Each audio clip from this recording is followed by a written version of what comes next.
Assalamualaikum warahmatullahi taala wabarakatuh.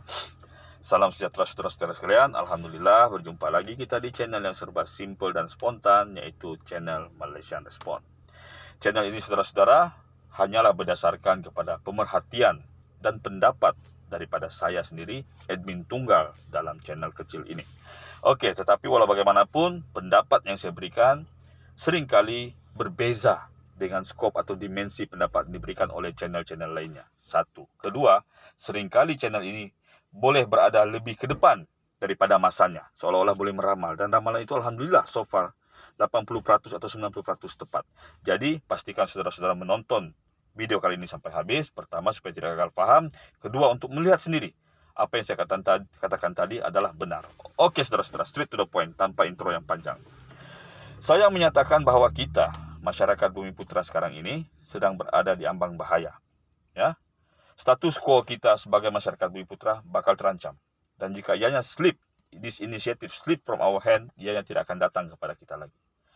Kita sedia maklum saudara-saudara, kerajaan perpaduan yang ada sekarang bukanlah kerajaan yang ada absolute majority. Mereka tidak mempunyai majority mutlak, terutama sekali Pakatan Harapan. Pakatan Harapan terpaksa bergabung dengan Barisan Nasional, GPS dari Sarawak, dan beberapa parti serpihan GRS dan lain-lain di Sabah untuk membentuk kerajaan perpaduan sekarang.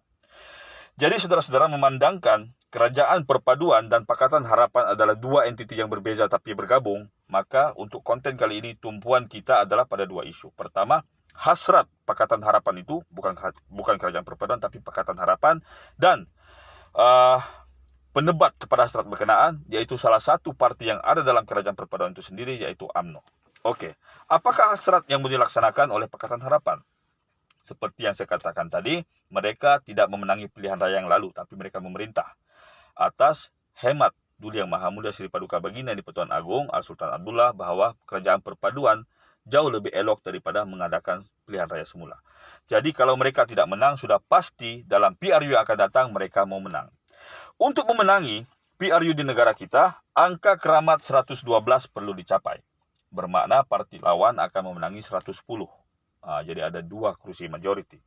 Tetapi untuk memasang hasrat berkenaan, Pakatan Harapan pada pilihan raya akan datang besar kemungkinan tidak akan bergabung lagi dengan Barisan Nasional atau gabung-gabungan lainnya. Besar kemungkinan, kita tidak tahu saudara-saudara ya. Jadi untuk mereka mencapai angka berkenaan, bukan hanya campaign, bukan hanya mewar-warkan isu, tetapi mereka harus mempersiapkan diri sebelum pilihan raya diadakan. Dengan melakukan apa yang PMX kata, anything in my disposal, ya, untuk memastikan apa yang saya hajati tercapai. Oke. Jadi salah satu mekanisme yang boleh mereka gunakan, yang ada dalam disposal mereka adalah dengan mengubah persempadanan kawasan pilihan raya. Jika ini terjadi saudara-saudara, hak Bumi Putra ataupun ketuanan Melayu itu sendiri bakal terhapus sama sekali. Kenapa? Karena kita nampak sendiri kerajaan Pakatan Harapan sekarang melalui konsep madani kerajaan perpaduan sebenarnya tidak mesra Bumi Putra. Mereka tahu Bumi Putra tidak menyokong mereka. Jadi mereka boleh turn the table dengan meletakkan jumlah kerusi yang memihak kepada mereka. Sebagai contoh saudara-saudara, ya, kerusi-kerusi di kawasan bandar yang majoritinya menyokong Pakatan Harapan akan dipecahkan atas alasan yang memenuhi merit, yaitu alasan kawasan berkenaan mempunyai pengundi yang ramai. Contoh, kawasan Damansara, kawasan-kawasan Parlimen di Pulau Pinang, kawasan Kelang di Selangor, ataupun kawasan Bangi serta kawasan-kawasan di wilayah Persekutuan Kuala Lumpur boleh dipecahkan karena jumlah undi yang banyak. Jumlah pengundi yang ada di kawasan berkenaan sangat-sangat banyak. Jadi mereka ada merit yang kuat untuk mengatakan seorang wakil rakyat mewakili rakyat. Jumlah rakyat, bukan keluasan kawasan. Jadi apabila ini berlaku, bayangkan saudara-saudara ya, jumlah kerusi mereka secara otomatis, prospek kerusi yang mereka menangi itu, mereka boleh capai. Dan pada masa yang sama, kerusi-kerusi luar bandar yang rata-rata menyokong pembangkang ataupun kerusi parti-parti yang berfraksikan Melayu akan mengalami kerugian jumlah kerusi. Contoh, di Sabah lah kita ambil ya. Kerusi-kerusi yang besar seperti Silam dan Kinabatangan mungkin digabungkan.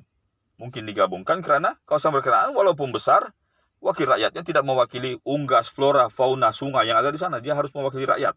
Jadi sebesar manapun digabungkan untuk memudahkan urusan suara rakyat diwakili di Dewan Rakyat. Kalau saudara lihat di sini, maka akan bakal terjadi penambahan kursi yang bakal dimenangi, prospek kursi yang boleh menang, winnable seat untuk Pakatan Harapan, dan kursi-kursi yang sebelum ini banyak memihak kepada parti-parti Bumi Putra akan berkurangan. Ini mereka boleh laksanakan. Saya sudah buat konten ini sebelumnya, tapi saya tidak tahu macam mana video berkenaan boleh hilang. Mungkin kena report ke atau apa, wallahu alam. Jadi saudara-saudara, nampak. Jadi salah satu cara untuk kita mengelakkan ketuanan ini bakal hilang adalah jika PRN dilaksanakan, kita beri signal. Kita beri signal dengan memberikan kemenangan mutlak kepada parti-parti yang tidak condong memihak kepada Pakatan Harapan. Itu langkah yang pertama. Kedua adalah penglibatan Parti Keramat UMNO. Kenapa saudara saya katakan ini? Karena seperti saya nyatakan tadi, hasrat ini coba membabitkan Pakatan Harapan itu saja. Tidak membabitkan UMNO sama sekali. Karena walaupun UMNO masuk dalam kerajaan perpaduan, mereka masih bukan Pakatan Harapan. Jadi UMNO lah satu-satunya yang boleh kita harapkan untuk memastikan ketuanan kita terus berlangsung. Karena apa? Pertama, karena mereka berada dalam kerajaan. Mereka mungkin boleh menyertai mesyuarat kabinet. Mesyuarat kabinet ataupun mesyuarat majlis presiden kerajaan perpaduan. Jadi mereka lah yang boleh menebat, menghalang hasrat ini dari dilaksanakan. Kalau Perikatan Nasional, sudah tentu suara mereka tidak didengar, karena mereka bukan sebagian daripada kerajaan. Jadi UMNO boleh menjadi kingmaker untuk memastikan bahawa hasrat ini tidak terlaksana. Kalau hasrat ini ditunda, ditangguh dan tidak dilaksanakan menjelang PRU yang akan datang, insya Allah saya rasa Pakatan Harapan akan sekali lagi gagal mencapai jumlah kursi mutlak, absolute majority yang diperlukan untuk membentuk kerajaan. Jadi kita selamat.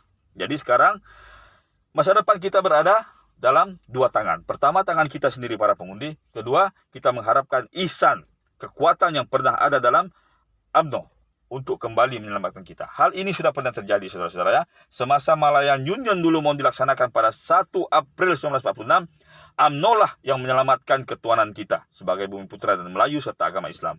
Dan sekarang kita sekali lagi memerlukan UMNO untuk menyelamatkan kita daripada hak kita bakal dihakis. Wallahu a'lam bishawab. Assalamualaikum warahmatullahi taala wabarakatuh.